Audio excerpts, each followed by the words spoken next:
Hello student, welcome to Ujjwal law classes. आज आदेश 23 में कि वाद का प्रत्याहरण या समायोजन किस प्रकार से किया जाता है उसके बारे में बताऊंगा। आदेश 23 नियम 1 कहता है कि वाद संस्थित करने के पश्चात वादी सभी प्रतिवादी के विरुद्ध जो दावा किया गया है उसको या उसके किसी भाग को जो है वापस ले सकता है, उसके बारे में बताया गया है। उसके बारे में दो नियम हैं यहाँ पर। एक तो है वाद का प्रत्याहरण, यानी कि वाद को वापस लेना, विड्रॉ ऑफ द सूट। वाद का यानी प्रतिवादी के या प्रतिवादी गुणों के विरुद्ध जो वाद संस्थित किया है न्यायालय की अनुमति के बिना, न्यायालय की अनुमति के बिना वापस लेना। ठीक है, सभी प्रतिवादीगण या सभी प्रतिवादी या एक प्रतिवादी के विरुद्ध जैसे भी हो, यहां पर जो है वापस ले सकता है। अगर यहां वाद मित्र ने एवेक्स या पागल व्यक्ति की ओर से के व्यक्ति के संरक्षक के रूप में वाद संस्थित किया है तो न्यायालय की अनुमति आवश्यक है।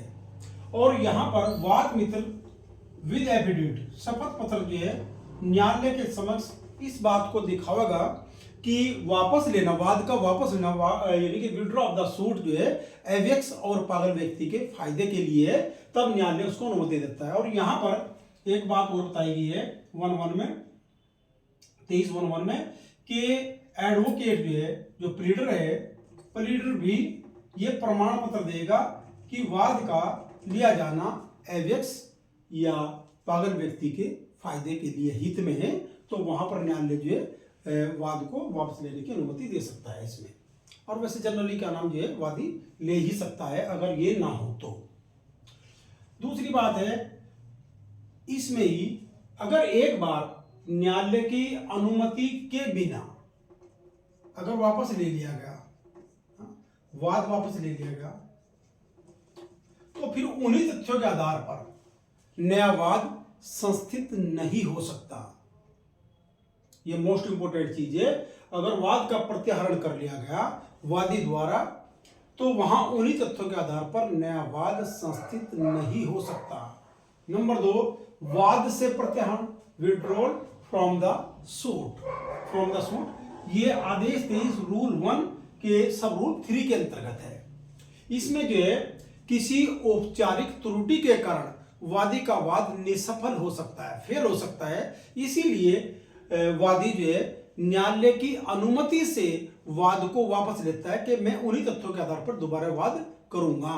लेकिन फॉर्मल त्रुटि कौन सी है, औपचारिक त्रुटि कौन सी है? जैसे कि सेक्शन 80 का स्टेट को नोटिस देना, जैसा कि अगर फर्म जो है कोई दावा करती है, अनरजिस्टर्ड फर्म है, तो अनरजिस्टर्ड फर्म जो है दावा नहीं कर सकती संविदा को प्रवर्तित कराने के लिए सेक्शन 69 इंडियन पार्टनरशिप एक्ट में बताया गया है। तो वहां पर ये औपचारिक त्रुटि है जिनके कारण जो है वादी का वाद सफल नहीं हो सकता। इसीलिए औपचारिक त्रुटि है और न्यायालय से निवेदन करेगा, सर मैं उन्हीं तथ्यों के आधार पर दोबारा से इस चीज को पूर्ति करने के पश्चात दावा करूंगा, इसीलिए मुझे जो है अनुमति दे दीजिए। वहां न्यायालय जो है इसके 3 के अंतर्गत जो है खर्चे पर खर्चा लगाओ, कोष लगाओगा और कोष लगाने के पश्चात आदेश में उस बात को अभिलिखित करेगा कि क्यों जो है प्रतिवादी गुणों के विरुद्ध जो वाद को यहां से वाद से प्रत्याहरण कर रहा, तो उन्हीं तथ्यों के आधार पर दोबारा से दावा किया जा सकता है।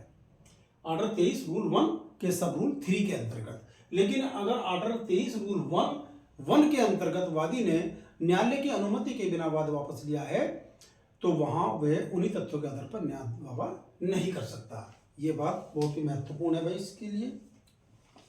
उसके बाद इसमें ऑर्डर 23 में रूल 3 है जिसमें कि पक्षकार जो है कोई समझौता, तुष्टि या करार कर सकते हैं। ये बात ये ऑर्डर 23 रूल 3 में बताई गई है। वाद में समझौता। रूल 3, वाद में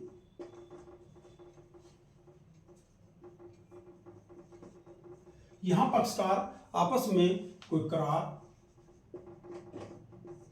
संविदा या तुष्टि इस प्रकार से दावे की कर सकते हैं। जो करार, संविदा, तुष्टि होगी वो इंडियन कॉन्ट्रैक्ट एक्ट के अकॉर्डिंग, यानी कि संविदा करने के लिए पक्षकार सक्षम हो तभी हो सकती है। स्वेच्छा से हो, फ्री कंसेंट होनी चाहिए, दुरुद्देशन नहीं होना चाहिए, एसएमएस असर नहीं होना चाहिए, आदि आदि, या भूल नहीं होनी चाहिए, उनकी रिक्वायरमेंट पूरी होनी चाहिए इंडियन कॉन्ट्रैक्ट एक्ट की। तब जो है पक्षकार समझौता कर सकते हैं, और समझौता करने के बाद एक कंप्रोमाइज डिग्री जो है न्यायालय पारित करता है।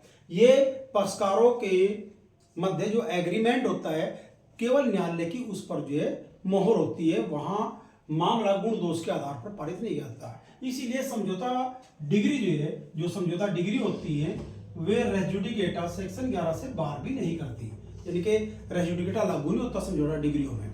ठीक है जी। एक बात हो रही इसमें, अगर वाद की विषय वस्तु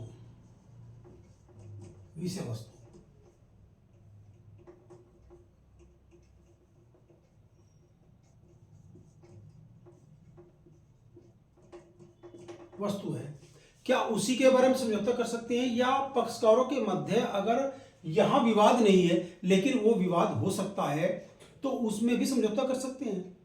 कि वाद की विषय वस्तु के अलावा भी पक्षकारों के मध्य अगर कोई ऐसा मैटर है, ऐसा डिस्प्यूट है जो न्यायालय में इस वाद में विचाराधीन नहीं है लेकिन अलग से है, वो वाद नहीं संचालित किया गया, क्या उसको भी यहाँ पर ऑर्डर 23 रूल 3 के अंतर्गत उसमें भी समझौता हो सकता है? तो इसका उत्तर जो है ऑर्डर 23 रूल 3 देता है कि उसमें भी समझौता हो सकता है, लेकिन ऐसा समझौता जो है ऐसी समझौता डिग्री बाद में पंजीकृत की जानी आवश्यक होती है। जिसमें सवाल आता तो ऐसा हो सकता है कि वाद की विषय वस्तु से अलग अगर कोई संपत्ति है उसके बारे में भी पक्षकार यानी कि वादी या प्रतिवादी समझौता कर सकते हैं, लेकिन ऐसी समझौता डिग्री जो होगी,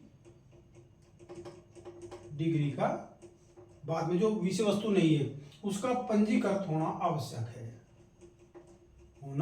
आवश्यक होता है।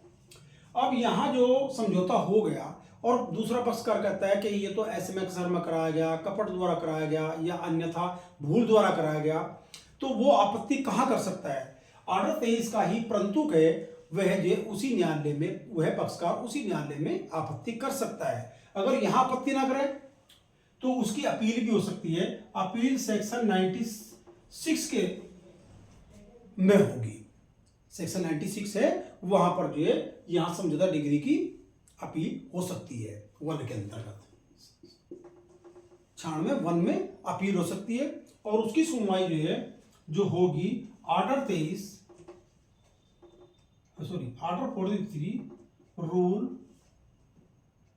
2 के पार्ट जो खंड जो है 2 के बी के अंतर्गत उसकी सुनवाई होगी, यानी ख के अंतर्गत उसकी सुनवाई होती है। ठीक है जी। तो इस प्रकार से ये वाद में प्रत्याहरण या समायोजन किस प्रकार से कहता है, यहां पर समायोजन यानी कि ऑर्डर रूल 3 में समायोजन या समझौते के बारे में बात की गई है। धन्यवाद।